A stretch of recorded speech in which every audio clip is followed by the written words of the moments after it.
You probably don't know these about Cleopatra.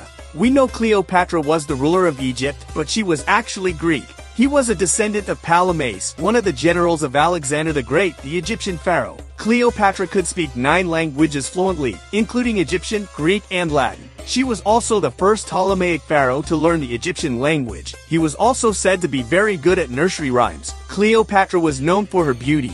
But did you know that it also has its own scent? She often mixed cinnamon, rose, and myrrh to create her perfume.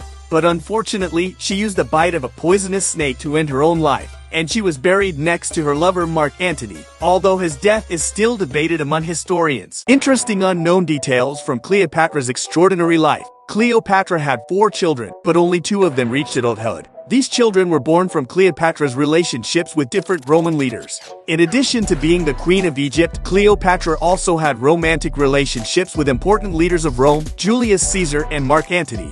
These relationships had great effects both politically and personally. Cleopatra's palace, full of wealth and luxury, was one of the most eye-catching and magnificent buildings of its time. The palace was decorated with artworks, gardens, and exotic animals. As the last pharaoh of Egypt, with the death of Cleopatra, Egypt became a province of the Roman Empire. Cleopatra's life and death are an important turning point that affects the flow of the historical period. Surprising details from Cleopatra's life. Cleopatra is also said to have been a very talented mathematician and astronomer. It is known that he developed a calendar system by observing movements in the sky. Cleopatra's mysterious death is still the subject of various theories among historians. While some argue that it was caused by the bite of a poisonous snake, others point to different scenarios. Cleopatra's ships were the most luxurious and ostentatious ships of his time. Decorated with gold and purple colors, its interiors were equipped with rich fabrics and precious stones. The fact that Cleopatra was seen as a goddess among the Egyptian people shows how impressive his charisma and leadership skills were.